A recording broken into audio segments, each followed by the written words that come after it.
Paz do Senhor Jesus, igreja. Estamos na Igreja Sem Placas, a igreja que mais cresce em Jundiaí. E proximamente a gente está se estendendo por outras cidades. Vocês acreditam nisso? Tem que acreditar, porque vocês serão nossas referências, vocês serão a extensão. Quem sabe se amanhã ou mais tarde a gente não está por Fazenda Grande, Itupeva, né? Perto de aqui.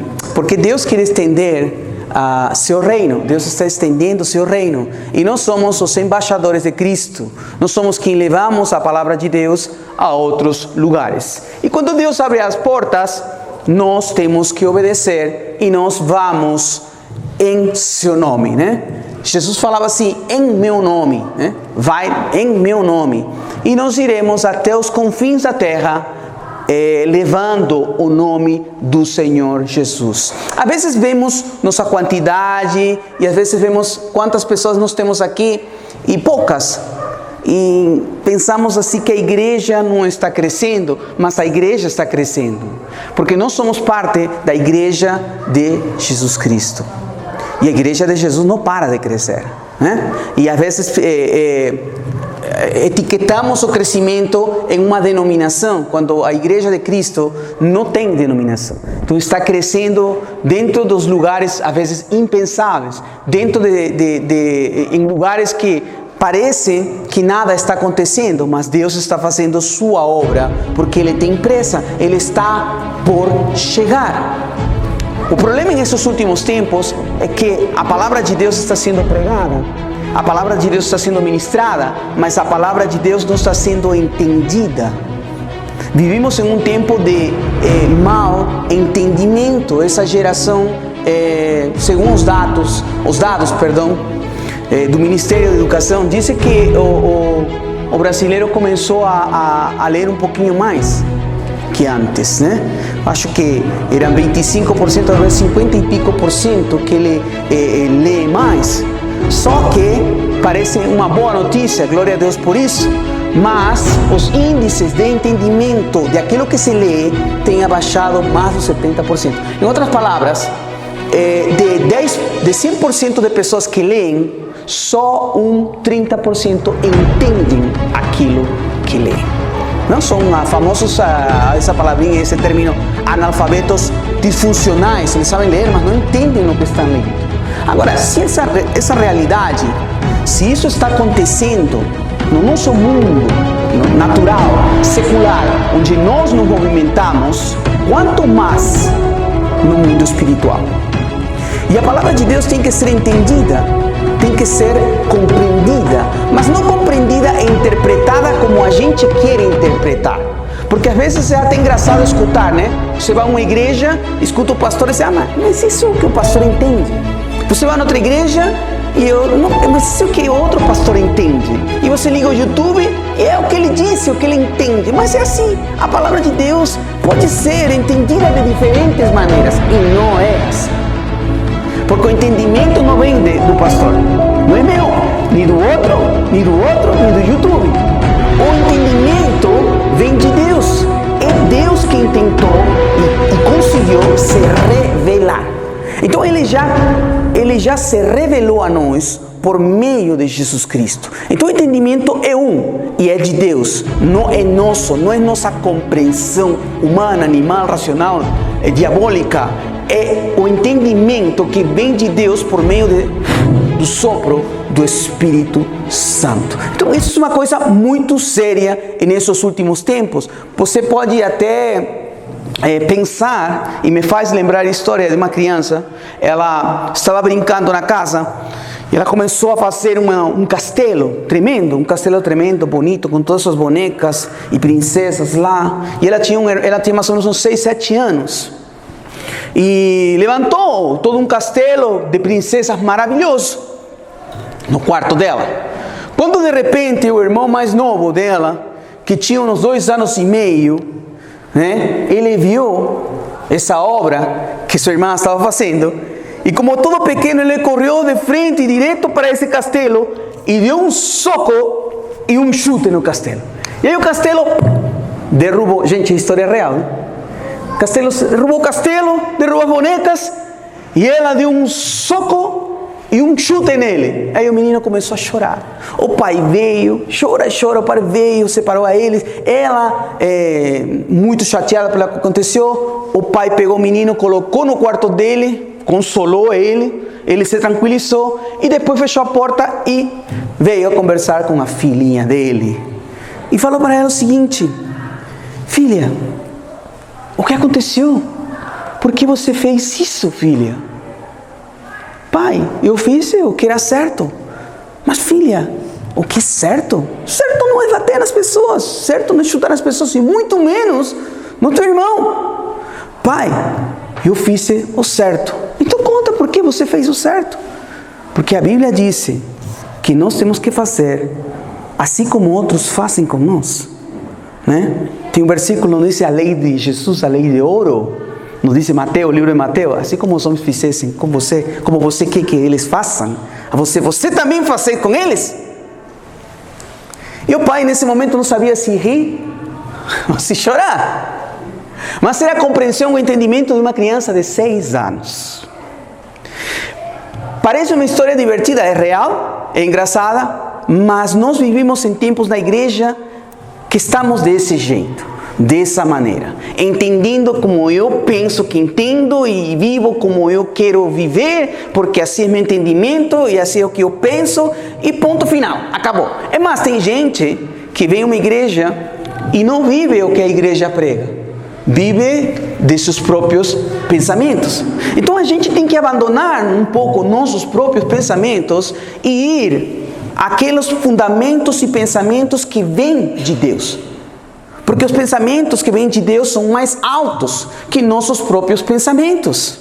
E Deus quer que nós alinhemos nossos pensamentos com seus pensamentos. Que entremos em uma sincronia e uma harmonia espiritual perfeita para nós conseguir avançar. Como Gabi tinha falado, né? Fala para meu povo que marche. E nós temos que avançar. Porque a fé é a fé, nossa fé, a fé de Deus, nossa fé é a fé que vence ao mundo. É maravilhoso isso? Tua fé, a fé que Deus nos deu, porque todos nos foi dada, diz o livro de Romanos pelo apóstolo Paulo, a todos nos foi dada uma medida de fé. Então essa fé que nós temos é a fé que vence ao mundo. E às vezes é difícil de acreditar, porque você vê lá fora tudo o que está acontecendo e tudo se pervertendo. Eu falava com a pastora o outro dia e falei, parece que estamos vivendo nos tempos de Noé, onde a maldade da terra tem se reproduzido muitíssimo. E parece que em uns poucos dias, em uns poucos meses, alguma coisa, algum dilúvio, né, desse tipo vai acontecer, porque, gente, é impressionante como a maldade tem se reproduzido. Mas mesmo com essas notícias nos jornais e com nossa percepção de aquilo que está acontecendo nesses dias, a Bíblia diz que nossa fé é a fé que vence o mundo. Mas como? Mas como nossa fé vai vencer o mundo? Porque estamos falando de fé. Estamos falando dos 5 inimigos da fé. Porque às vezes parece que o que nós fazemos, que é pequeno e que é pouco, nós aqui reunidos, ou às vezes o que você faz lá fora, parece tão pequeno que não vai ter um produto, não vai ter um efeito, não vai ter um propósito no que faz, ou não vai ter referência. Se eu faço ou não faço, tudo vai acontecer igual. Se eu faço bem, o mal vai continuar. E às vezes pensamos que isso será assim, mas a Bíblia diz que nossa fé é a fé que vence o mundo. E as coisas pequenas que nós podamos fazer, fazem grandes e tremendas diferenças. Vocês têm escutado em algum lugar, faz alguns 15, talvez 10 anos atrás, o efeito, incluso tem um filme, o efeito mariposa ou efeito borboleta, se chama aqui em português, borboleta. Butterfly é mariposa em espanhol. Borboleta. Mas também uma mariposa, né? Vocês sabem que é uma mariposa. Qual a diferença entre uma mariposa e uma borboleta? Vocês sabem? É a mesma coisa? Em português, qual a diferença entre uma mariposa e uma borboleta? A cor das asas. A cor das asas? É a mesma coisa para mim. Porque o efeito mariposa ou o efeito borboleta? E tem um filme, né? Incluso. É um postulado da física que diz, né? Vou tentar resumir aí. Não, sou pastor, é físico. Não sou físico. Nem físico tenho, né? E diz que é um postulado na física, uma metáfora de que pequenas mudanças em um ambiente linear podem causar grandes efeitos a vários quilômetros de distância, né? Incluso disse que se chama aleteo. Como se chama o movimento que faz as borboletas com suas asas? Como? Bater. O bater das asas de uma mariposa em um lugar simples, né? Esse bater das asas pode causar um efeito tremendo, até um ciclone, milhares de quilômetros fora, né? Agora imagine você, um simples, né, bater das asas de uma borboleta pode causar um ciclone, um tifão tremendo a milhares de quilômetros. A mesma coisa acontece conosco no espiritual. Às vezes fazemos essas coisas pequenas que parecem que não vão ter produto, que parece que não vai ter diferença com o que fazemos, né? Que não vai ter, digamos, um efeito em outra pessoa, ou longe de nós, ou perto de nós. Mas o que você faz, mesmo que seja pequeno, se está dentro da palavra de Deus, se é Deus quem nos manda fazer o bem, certamente o efeito será reproduzido, e nós teremos um impacto tremendo, maior que de um ciclone, maior que de um tifão, que um furacão.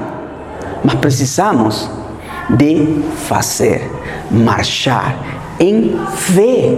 A fé é a que vence ao mundo, mas a fé é a que vai na frente. Você precisa fazer e realizar aquilo que Deus está mandando, e não ficar parados atendendo, porque a fé sempre vai para frente. Você precisa dar o passo da fé.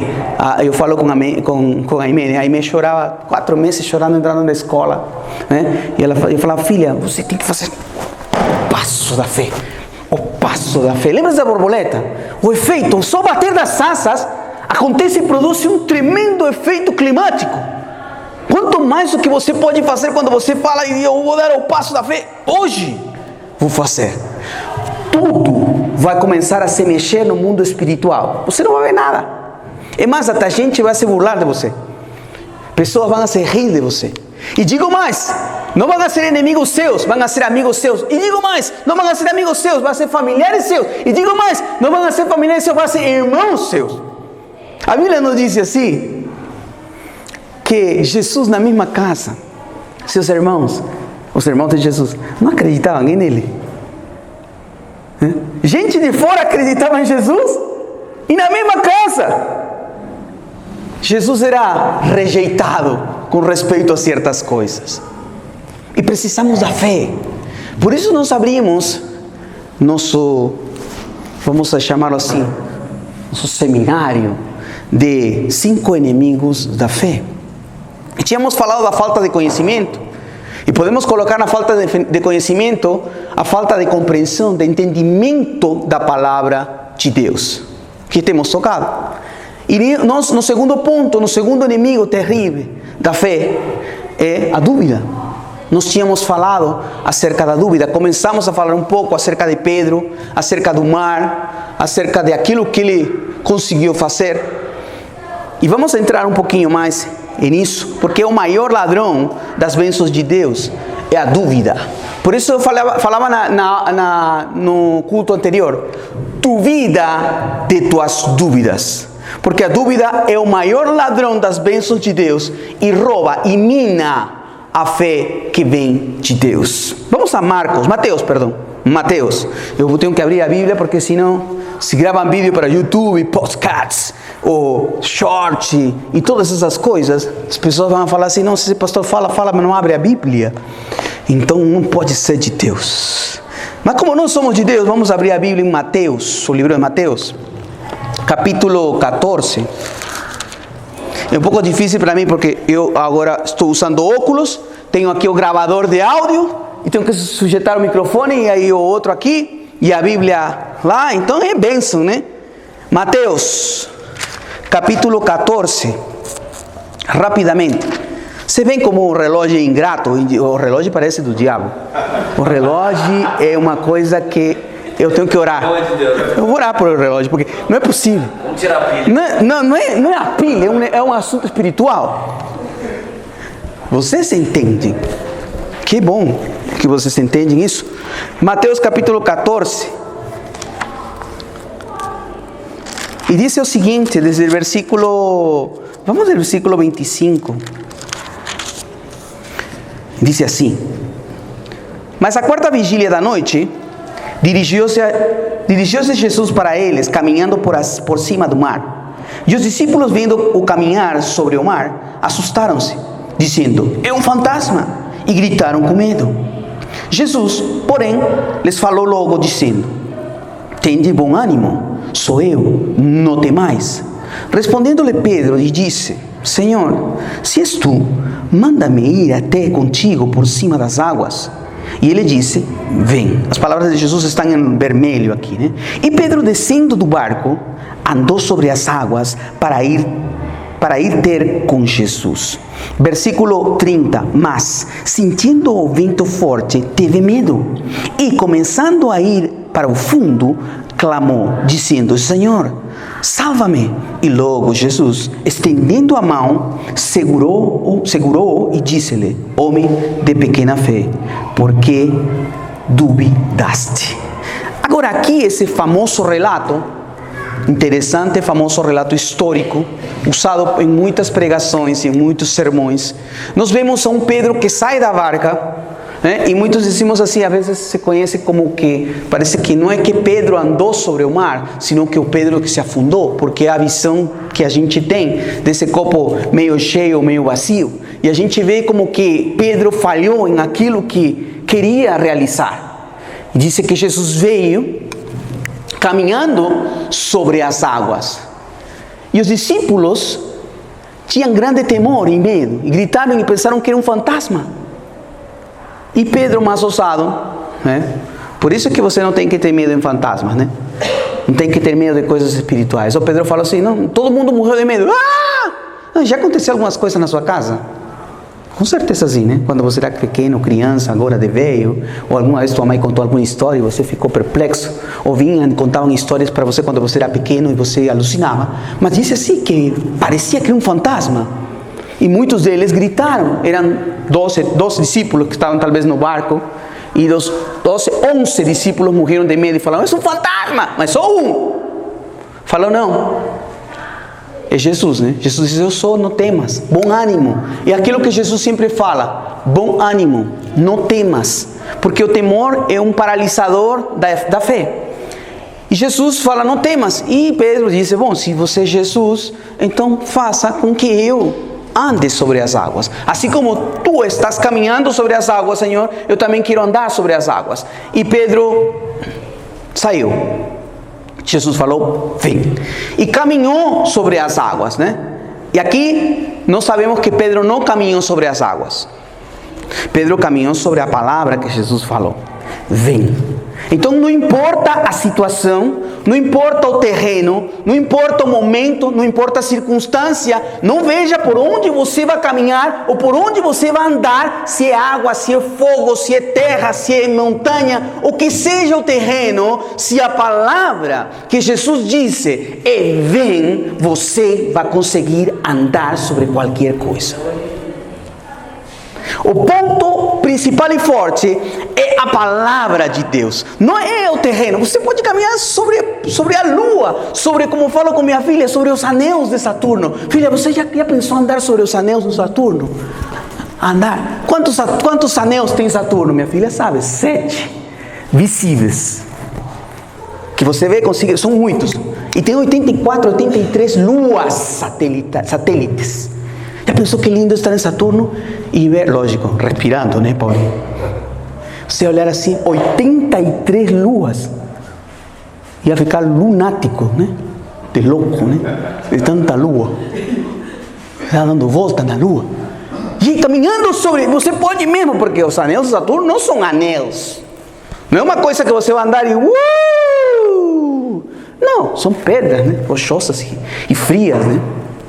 Mas romantizando o assunto, não importa o lugar, não importa a situação, não importa a circunstância, se você tem, a pastora falou, uma palavra de Deus, só uma palavra de Deus, faz, vem. Eu lembro quando a Gabi falava aqui, nossa pastor, esse negócio está difícil, mas nós estamos na luta, estamos indo, e nós nossos estudos aqui, cada quarta-feira íamos, e eu falava, Gabi, escuta Gabi, se Deus tem que mudar as leis, as normas, a política, por uma só pessoa que acredita, Ele vai mudar.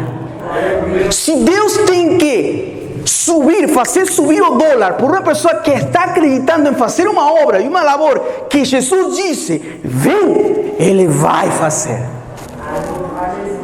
Não importa a circunstância, não importa o terreno, não importa o difícil que possa fazer. Se você não duvida, se você tem fé, se você dá o passo, o efeito borboleta, você poderá causar um impacto tremendo em aquilo que Deus está mandando fazer. Alguém está entendendo o que eu estou falando? Amém. Glória a Deus, porque Deus é bom e sua misericórdia é para sempre. Deus quer se estender. Quantos acreditam que Deus quer se estender? Deus quer se estender, amém? Glória a Deus. Agora, quantos acreditam que Deus quer se estender por meio de você? Aí não passa. Não é verdade? É outra coisa. É a mesma pergunta que nós fazemos aqui sempre. Todo mundo ri e fala assim, vamos, quanto você quer ir para o céu? A igreja sem placa levanta a mão. Todo mundo quer ir para o céu aqui. E quando quer morrer? Não quero, mas não precisa morrer para o céu. Igual, Deus quer se estender, amém? Sim, mas Deus tem prometido se estender por meio de você. Não é o pastor que te está mandando, vai lá, prega. Não é uma coisa do pastor. Não, o pastor está me mandando lá com os cartéis para vender a revista Despertar da Atalaia e ficar na esquina morrendo de frio para pregar o evangelho. Não, é responsabilidade nossa compartilhar o evangelho de Deus com todas as pessoas. Amém? Vamos indo, porque o tempo é ingrato. E disse que Pedro caminhou sobre as águas e algo aconteceu com Pedro. Disse que ele vendo que? Ele vendo que? Que disse a Bíblia, vendo que? E Pedro, pode fechar aí. Isso. E Pedro, descendo do barco, andou sobre as águas para ir até com Jesus. Mas Pedro, sentindo o vento forte, teve medo e começando a ir para o fundo. Agora, essa frase da Almeida Corrigida é muito poética, né? Diz assim, mas sentindo fortemente teve medo e começando a ir para o fundo, né? Nós poderíamos falar assim, se afundando, né? E Pedro começou a se afundar. E eu sempre falo o seguinte, gente, quando você está acima da água, você começa a se afundar ou você se afunda? Você está sobre as águas, você está sobre as areias movediças, porque a areia movediça para baixo, né? Mas na água não é assim. A água se afundou. E disse aqui algo estranho, que disse que Pedro não se afundou. Dice, começou a se afundar. Em outras traduções diz, ele começou literalmente aos pouquinhos se afundar. Bem aos pouquinhos. Tipo assim como no filme Terminator, quando o Terminator cai, vai na água e ele vai descendo assim, descendo no fogo. E o último é o dedinho dele. Isso aconteceu com Pedro. Diz que Pedro começou a se afundar aos poucos. Por quê?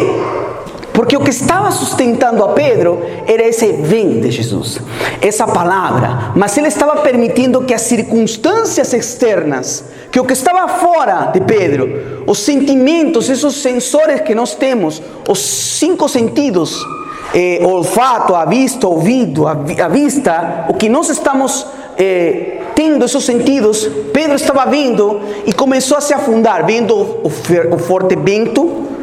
Ele estava olhando, talvez olhando para as ondas, talvez começou a pensar assim: meu Deus, eu estou andando sobre as águas, não é possível, isso não é possível, isso não é possível. E nesse momento começou a se afundar. E gritou, clamou a gran voz: Senhor, me salva, salva-me, Jesus. E disse que no momento que ele clamou, a mão de Jesus já estava ali. Anota isso. Olha só, porque às vezes nós clamamos e gritamos: Senhor, me salva, me ajuda. E você grita assim: meu Deus, me ajuda, eu estou orando faz 20 anos e não vejo a mão do Senhor, eu estou clamando e não vejo. Mentira. Mentira. Porque se fez com Pedro, que clamou e foi no instante, também vai fazer com você. E se não está fazendo com você, porque você talvez não está entendendo a percepção de que a mão de Deus está ali, mas você não está conseguindo tomá-la. Mas a ajuda de Deus, a provisão de Deus está no instante do clamar sobre aqueles que avançam na sua palavra. Olha aí, talvez você estava andando não na palavra de Deus, você estava andando nas próprias palavras, ou nos seus próprios razonamentos, nos seus próprios pensamentos. É por isso que quando você começou a se afundar, essa ajuda talvez demora, porque Deus não te mandou a esse lugar, Deus não te mandou a fazer isso. Mas quando nós vamos em nome de Deus e na palavra de Jesus, certamente sua provisão e sua ajuda virão no instante. E Pedro começou a se afundar. O interessante de Jesus é que ele disse assim: e logo Jesus, estendendo a mão, segurou e disse-lhe: homem de pequena fé. Agora muita gente diz assim: não, Pedro não andou pelas águas porque Pedro teve pouca fé. Pouca fé. Gente, estamos falando de um fato inédito. É uma das primeiras pessoas que andaram sobre a única pessoa, a segunda pessoa que andou sobre as águas. Eu estou falando de andar. Eu não estou falando desse esse esporte que agora tem na TV, né? Que você corre, mientras mais rápido você corre, você consegue dar uns passinhos sobre a água, né? E até é interessante vê-lo, né? Ele corre tão rápido que consegue 1, 2, 3, 4 passos. E aí, não começa a se afundar, o cara se afunda. Não, estou falando dele andar sobre as águas. Andar. E a Bíblia diz que Jesus falou para ele: homem de pouca fé. E nós ficamos sempre nesse clichê, nessa parte da mensagem. Pouca fé, pouca fé, pouca fé. Então preciso escutar mais para ter mais fé, para encher meu coração de fé e ir para frente. Fé, fé, fé. Mas não, Jesus fala assim: pouca fé, mas por que duvidaste? E disso estamos falando agora. Do segundo inimigo da fé, a dúvida. Um ladrão enorme que rouba todas as bênçãos do Senhor. Por que duvidaste? Por que duvidaste? Agora, o que significa essa palavra duvidar? Vamos a Marcos. Marcos capítulo 11. É muito conhecido esse versículo. Marcos 11. Marcos 11, 23. Jesus falando. E disse assim: porque em verdade vos digo, que qualquer que disser a esse monte: ergue-te e lança-te no mar, e não duvidar. Espero que na tradução de vocês também esteja essa palavra, duvidar, em seu coração, mas crê que que se fará aquilo que disse, tudo o que disser lhe será feito. Nota a palavra duvidar no coração. Duvidar no coração. Eu quero falar um pouquinho acerca de duvidar na mente e duvidar no coração. As diferenças que tem. Né? Você pode duvidar na sua mente de coisas que estão acontecendo, de coisas que talvez você não vai conseguir realizar. Isso é aceitável perante de Deus. Porque todos nós duvidamos, né? Você não é um Robocop espiritual, né? Que você não duvida. Não, a Bíblia diz que você pode duvidar na tua mente. Às vezes vem pensamentos humanos, nossos, nossa consciência, o que hemos aprendido, e diz: não vai dar certo. Você calcula, você aprendeu a somar, você suma e não dá. Então, você diz: não vai dar, não é verdade? Porque isso que você aprendeu. Mas aqui diz: por que duvidar na sua mente? Mas Deus pode permitir que você duvide na sua mente, porque você pode mudar esses pensamentos, mas o que está proibido para nós é duvidar no coração. E aí diz Jesus, e não duvidar no seu coração. Quando nós duvidamos em nossa mente, pode ser por diferentes motivos, por diferentes situações. Falei, de consciência, nosso espírito, nosso aprendizado, o que os outros falam, né? E isso pode ser contrarrestado ou pode ser preenchido pelo bem, pela palavra de Deus. Mas agora, duvidar no coração é um negócio muito sério e que é muito mais espiritual. Ele disse, não duvide no coração. Se você permite que a dúvida entre no seu coração, você não vai conseguir receber aquilo que vem de Deus. Você pode até acreditar por alguma coisa, porque a fé da palavra de Deus é através de palavras que ouvimos. E se nós ouvimos de Deus e são palavras que saem de nossa boca porque nosso coração está cheio, né? Então as palavras têm que ir acompanhadas de quê? De ações correspondentes. Você precisa de ações correspondentes. Às vezes já escutou dessa pessoa que fala, sabe toda a Bíblia, mas não faz nada. Nem complementa o pai, nem complementa a mãe. Xinga todo mundo, bate na mulher, bate nos filhos. Mas ele tem louvor na casa inteira, todo dia. Louvor, escuta todas as pregações, todos os podcasts, todo o YouTube. Mas não acontece nada com ele. Ele bebe na noite, vem de manhã, de madrugada e bate em todo mundo. Como é que essa fé pode ser real? Se não tem ações correspondentes. Se não tem ações que digam, não, é verdade. Nós precisamos alinhar as ações com o que nós falamos, porque senão a gente se converte em papagaios espirituais, de aquilo que realmente pensamos que acreditamos, mas que negamos com nossas próprias ações. Jesus falava no livro de Isaías, por meio do Espírito Santo, o profeta falava assim, não, esse povo me honra de lábios, de língua, mas seu coração está longe de mim. Então Deus se importa com esse coração. Deus quer o coração por perto, mas um coração por perto que não duvide. Não duvide no seu coração. A dúvida pode matar os sonhos de Deus. Agora, o diabo, ele consegue ter acesso à nossa vida por meio de nossa mente. Ele sempre ataca a nossa mente. Ele é o rei dos ataques mentais. Sempre vai colocar um pensamento na tua mente para você ruminar, para você pensar, para você se preocupar, para você se afanar em esse pensamento e ele conseguir ter acesso aonde? A teu coração. E nosso coração, a porta de nosso coração é nossa mente. Por isso que temos que ter cuidado com aquilo que pensamos. Né? Você pode falar assim, não, mas não importa se eu pensei, mas eu não fiz. Eu pensei, mas eu não fiz.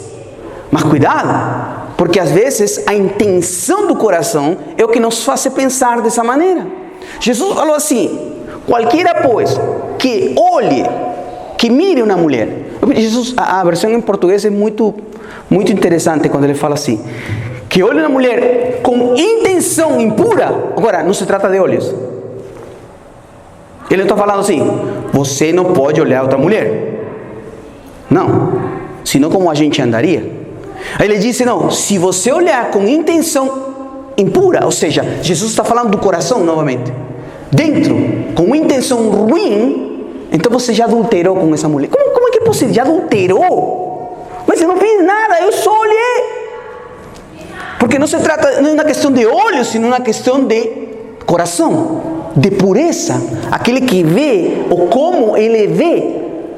Né? Você pode passar uma mulher bonita e você, meu Deus, que mulher linda, maravilhoso, o céu aplaude.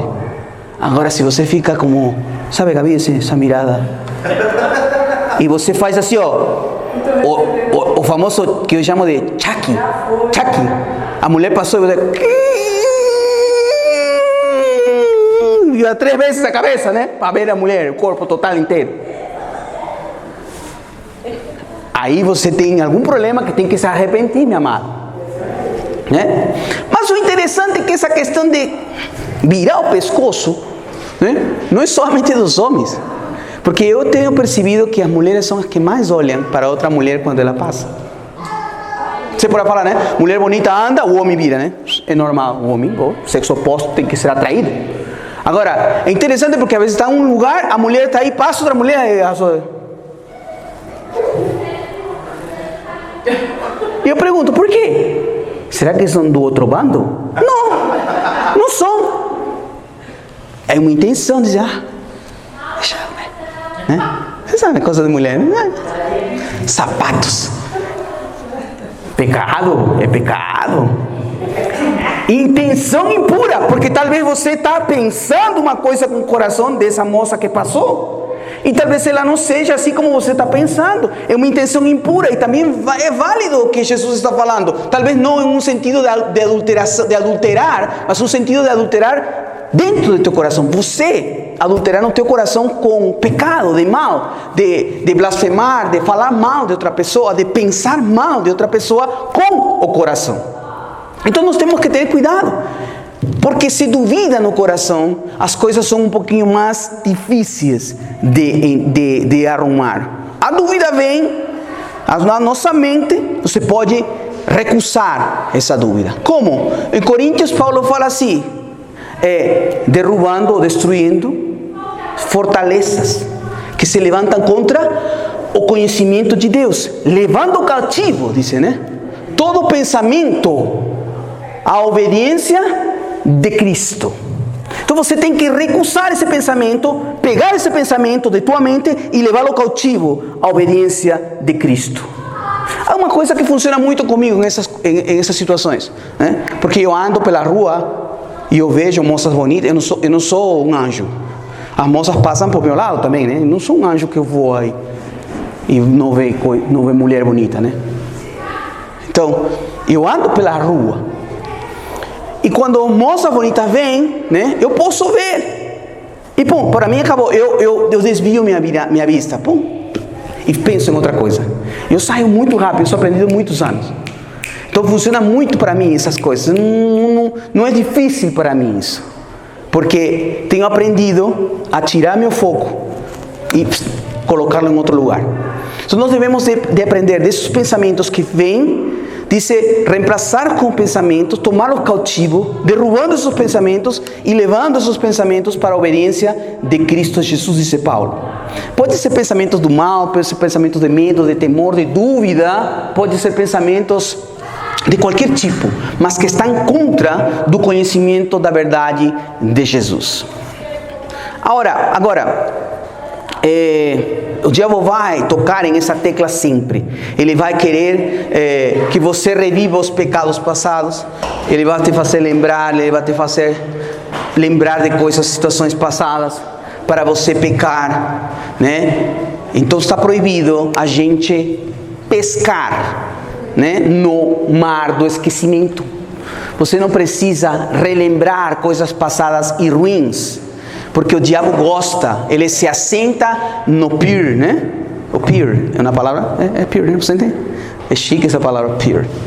Para nós é muelle, né? Mas se senta no pier para pescar, né, sobre o mar do esquecimento, coisas que Deus já perdoou, coisas que passaram, que Jesus derramou seu sangue, mas o diabo gosta de te assentar em esse pier para você lançar o anzol e pescar alguma coisa do passado, alguma coisa do mal que pode te afetar, que pode te causar dor. Então, temos que deixar esse tipo de pensamentos, esse tipo de atitudes. Agora, gente, eu estou na metade da mensagem. Glória a Deus. Às vezes, Deus sempre vai trazer para nós pensamentos passados, para querer que a gente faça e atue como antes nos atuávamos. Mas nós somos novas criaturas em Cristo Jesus. Tudo o que era novo, agora é novo. Tudo que é velho é feito novo agora. De modo que se alguém está em Cristo, nova criatura é. As coisas velhas passaram. E aqui tudo é feito novo. E tudo isso provém de Deus, porque Ele nos reconciliou consigo mesmo por Cristo. E nos deu o ministério da reconciliação. Muitas pessoas vêm na igreja E dizem assim, eu não vou pregar o evangelho, eu não vou fazer isso, não vou fazer aquilo. Porque é o pastor que tem que fazer a pregação, o evangelismo, e é o pastor que tem que ministrar, e ponto. Então eu vou só escutar a palavra, eu vou me alimentar e vou crescer espiritualmente. Não pode crescer espiritualmente porque Jesus disse assim, você tem um ministério. Você não é pastor, não é evangelista, mas teu ministério é o ministério da reconciliação. Isso que Deus disse. Que você é um reconciliador de Deus, nomeado por Deus a favor dos homens. Teu trabalho, além de vir na igreja, além de apoiar a obra de Deus, é reconciliar o mundo com Deus. Ministério da reconciliação. Reconciliação. O problema é que as palavras estão sendo muitas vezes mal entendidas. Eu falo da compreensão da palavra e com isso termino, porque ainda não terminamos o segundo ponto. A reconciliação, essa palavra é um pouco mal entendida. A palavra de Deus é mal entendida, mal compreendida. Eu escutei outro dia um pastor falando assim, ele falou assim, e saiu na TV, se você vem na igreja e você não dízima nem oferta, não venha na igreja. Eu fiquei escutando, Aí, tô na promoção. Ele falou, sim, mano, porque a cadeira, escuta bem, a cadeira foi comprada por uma pessoa que deu dízimo. O microfone foi comprada por uma pessoa que dízimo. As caixas foi comprada por uma pessoa que apoiou a obra, que doou. O púlpito, o aluguel, tudo. E se você vem e se senta e você não quer dar dinheiro aqui na igreja, o que você faz aqui? Fica em casa, fala assim. Muito convincente, Não é verdade? Você podia saltar, eu até podia falar, glória a Deus, aleluia. A igreja sem placa vai ter mais finança fim de mês. Parece que é a verdade, mas o mensagem está mal entendido, mal compreendido. Porque a igreja de Jesus não está concentrada em dar dinheiro ou em não dar dinheiro. É um assunto muito pessoal. Se a pessoa dá ou não dá, é um assunto dela com Deus. Você deveria. Qual é o conselho? Sim, você deveria. Mas não é que o pastor tem que fechar a igreja e falar para a gente não vem. Porque senão anularia muitas coisas que Deus está fazendo no coração de muita gente. E eu vou te contar a história de um rapazinho que a mãe dele convidava na igreja e dava 10 reais para vir. A mãe falava assim, se você vem na igreja, eu vou te dar 10 reais. E como ele estava namorado com uma mocinha, ele ia com a mocinha pelos 10 reais para ir para o cinema. E ele se sentava lá atrás da igreja. Agora imagina, ele não sabia nada de dar, de ofertar, nem doar, nem dízimar. Se esse pastor teria falado isso, talvez esse menino, que agora é pastor, não estaria pregando para vocês. Porque esse era eu. Se alguém falava uma asneira dessas. Agora é lindo, maravilhoso, porque enche o bolso do pastor. O pastor consegue comprar outro carro, talvez comprar outra casa, porque todo mundo é fiel. Mas a fidelidade é pessoal. Eu não posso obrigar a pessoa a ser fiel. É como fala, sabe quando você está namorando com uma mocinha e a mocinha gosta de andar com 5, com 6, que se chama ficar com um com outro. E você gosta tanto dessa menina e fala, fica comigo. E ela, como um beija-flor. Não pode. É como o pastor falando assim, fica comigo. E a pessoa não quer. A fidelidade é muito pessoal. Eu não posso me intrometer na fidelidade das pessoas. Se a pessoa é fiel, a pessoa faz. Senão, não. É muito pessoal. E a dúvida faz com que a pessoa pense que vai faltar. E acontece. E às vezes sim, pode faltar. E vai faltar, porque a Bíblia diz assim, que nós vamos passar por situações difíceis, mas nós temos que confiar, disse Jesus, porque tem vencido o mundo. E nossa fé é a fé que venceu o mundo. Então, nós temos que confiar. Não pense que todas essas coisas que estão acontecendo difíceis, às vezes vêm por uma coisa errada que você fez. Não, nossa vida é essa. Nossa vida é uma turbulência de emoções. A vida cristã é assim. É vai em cima, é embaixo. Tristemente é assim. Eu entendo que tem gente que não viveu para isso. Tem gente que viveu só para viver assim, sempre voando. Eu tenho amigos que nunca trabalharam na vida e nunca precisaram. Por quê? Porque toda a herança da família, ele era o último menino, ficou para ele. Então nunca precisou trabalhar. Precisava de dinheiro, vendia uma casa. Precisava mais, vendia outra. Tinha assim, um monte de dinheiro. Mas uma vida destruída. Acordava 8 da noite, saía para a rua, chegava a casa 5 da manhã para dormir. Era uma vida cheia de vícios, de coisas, não tinha propósito, não tinha sentido.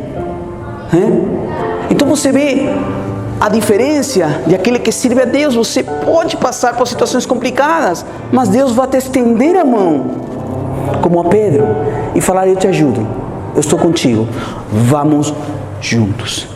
Então quando vem a dúvida, recuse.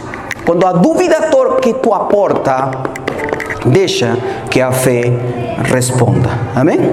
Vamos orar. Pai, em nome do Senhor Jesus, muito obrigado. Muito obrigado por tua palavra, Senhor. Muito obrigado por teu Espírito Santo, que nos ensina, que nos ministra, que está aqui em meio nosso para nos ajudar. Muito obrigado porque é a palavra que edifica, a palavra que nos levanta, a palavra que nos leva a Ti sempre, Papai. Muito obrigado por meus irmãos da igreja sem placas aqui reunidos.